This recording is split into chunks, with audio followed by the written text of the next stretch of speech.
Hi, welcome back to Cello from the Beginning. This is D-string exercises part 2. So you should have already printed out this music from D-string exercises part 1. I'll go ahead and put the link in the description just in case you stumbled across this lesson by itself, but there is a part 1 to this lesson, and if you go to the playlist that this lesson is in, you'll see the order and the previous lesson. I'll also leave the link to the Sound Slice lesson that accompanies this for if you want an interactive experience. So we're going to do exercises 5 through 8. Now, the difference between 5 through 8 and 1 through 4 is this. Exercises 1 through 4 were all stepwise or scalar. That is, we were always moving from a note to a note either above it or below it immediately. So 4, 3, 1, 0, 0, 1, 3, 4. Beginning in exercise 5, we're going to start, and through exercise 8, we're going to be playing intervals, larger intervals than just stepwise. So in this case, we'll be playing, for example, exercise 5, D, and then third finger. So skipping first finger, then D, and third finger, then 1 and 4, 1, 4, then 3, D, 3, D, 1, 4. Now look out here, 3, 1, D. For 7 measures, we have notes grouped in pairs. 2 Ds, 2 F sharps, 2 Es, 2 Gs, and so on. In that very last measure of exercise 5, we have a single note pattern. F sharp, E, D, rest. So be ready for that. Again, I want you to practice not just playing the notes by me calling them out, but letting your eye track the music on the page so that you get used to seeing these notes and reading the music and moving your eyes while you're playing. So let's start. Exercise 5. 1, 2, open, D, D, 3, D, 3, 1, 4, 1, 4, 3, D, 3, D, 1, 4, 3, 1, D, rest. And you can just stop your bow, or you can actually lift it off the string. Either way is fine. If you do stop your bow, try not to stop it abruptly, like that. Try to stop it gently. Just lighten the pressure up. Or you can come off the string and just lift your bow, and the string will ring. That's okay too. All right, let's try exercise 6. So similar intervals. These are thirds, meaning there's a note in between, that would be a second, and then there's another note. So we're going up or down 2 notes, which is actually in music, the language of music, a third, because the first note counts as one of the notes. So we're starting in this case on third finger.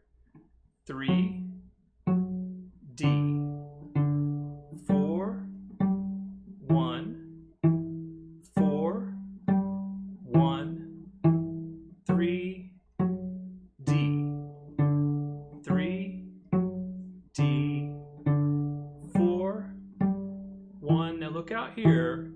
4, 4, 3, 1, D, D, D, rest. Once again, we have notes patterned in pairs, in this case for the first 6.5 bars. And then on that 7th bar, we have the 2 fourth fingers, and then we go right down a scale. 3, 1, and then 3 Ds. Let's try it. So find your left hand position. Which that fourth finger's in tune. You can use the fourth finger to position the hand, even though we're starting with third finger. 1, 2, ready, play. 3, D, 4, 1, 4, 1,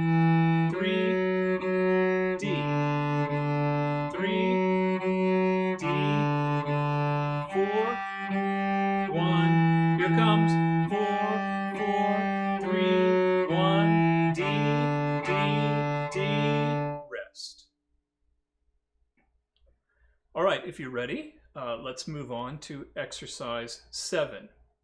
So this one, we are now moving mostly in single note groups rather than pairs. So things are going to be happening a little faster. The speed of the beat won't change, but we'll be changing notes faster because we'll be changing on every beat. So if we look at it, we begin D1, D1, D3, D4. Now here we have a pair. D, D, 4, 4. Second line, it's just a reverse pattern. 4, D, 4, D, 3, D, 3, D, 1, D, 1, D. Here's a pair. 1, 1, D, rest. Let's try it with the bow. 1, 2, ready, play. D, 1, D, 1, D, 3, D, 3, 4, 4, D, D, 4, 4, 4, D, 4, D, 3, D, 3, D, 1, D, 1, D, 1, 1, D, rest. All right, we're now down to number 8. Number 8 is a tricky one. If you have trouble with number 8, it's perfectly fine. Just slow it down. And if you have a lot of trouble with it, just wait and come back to it, or slow it way down. There's no rule that says you have to do every exercise, or you have to do every exercise, the hardest one, as well as you did the easiest one the first time you practice it. So exercise 8 may take you more days to sound good on. Exercises 1, 2, 3, those are probably super simple because we had already played those patterns. This is a pattern that we haven't played, and also you're having to read it as well. So I'll take you through it slowly so you can see and hear what's happening. So it's these intervals mostly of thirds, but they're changing quickly now.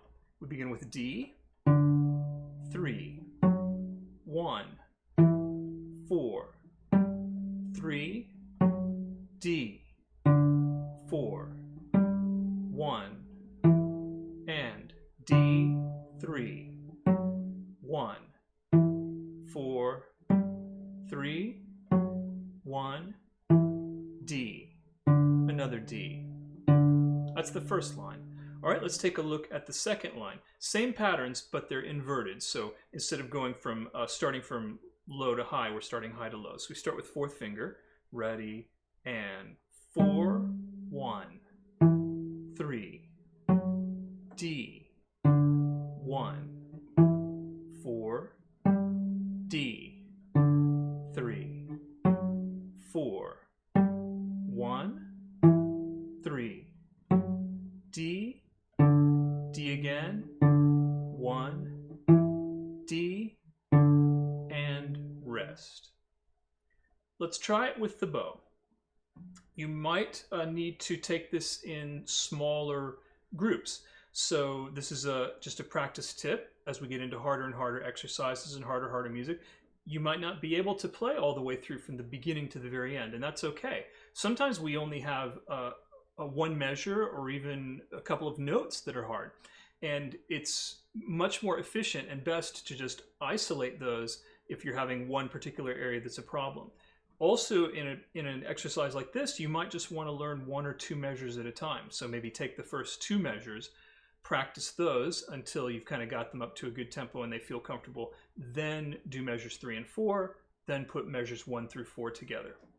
But for now, I'll just play all the way through. And if you're ready, that's fine. And if you need to take some time to practice on your own, that's fine too. We'll go a little slower than we have been. 1, 2, ready, go. D, 3, 1, 4, 3, D, 4, 1, D, 3, 1, 4, 3, 1, D, D, 4, 1, 3, D, 3, 4, 1, 3, D, D, 1, D, rest.